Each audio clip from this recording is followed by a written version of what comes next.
Oui, oui, vos petits problèmes, vos tout petits problèmes, au regard des épreuves que Dieu inflige à tous les hommes. Un jour, quelqu'un viendra, j'en suis sûr, et tout ira mieux pour vous. En attendant, pourquoi ne pas occuper plus intelligemment votre temps? Vous inscrire à une œuvre. Je ne sais pas, moi, mais vous livrez à une activité. Suivant le conseil du prêtre, je m'inscrivis à l'université de Paris et préparai un certificat de philosophie.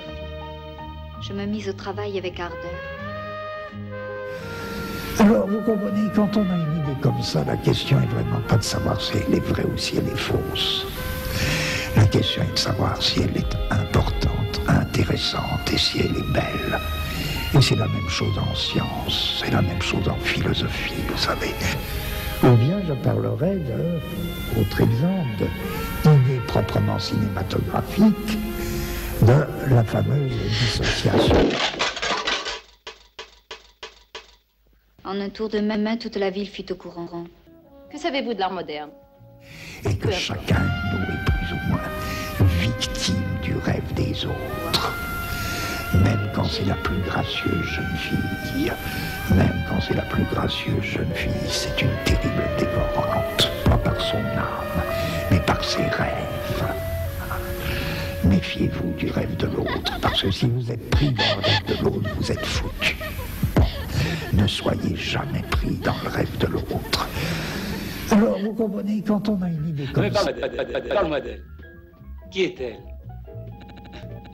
Comment est-elle? Mais c'était une petite vendeuse bien obéissante à sa patronne, un peu détraquée, un peu romantique.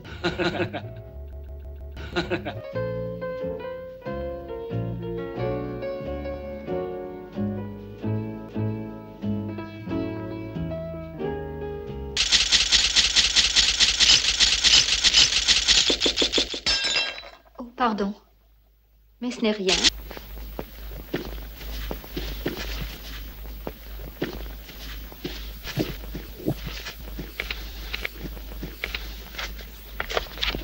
Bonjour, mademoiselle.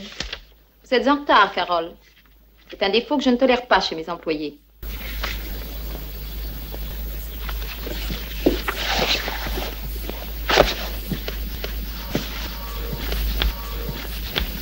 Quand vous aurez terminé, vous pourrez rentrer chez vous. Alors, à quoi bon lutter contre l'impossible? Et que chacun est plus ou moins victime du rêve des autres. Même quand c'est la plus gracieuse jeune fille, même quand c'est la plus gracieuse jeune fille, c'est une terrible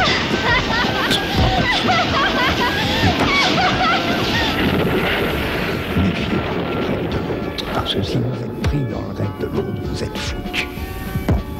Ne soyez jamais pris dans le rêve de l'autre, parce que si vous êtes pris dans le rêve de l'autre, vous êtes foutu.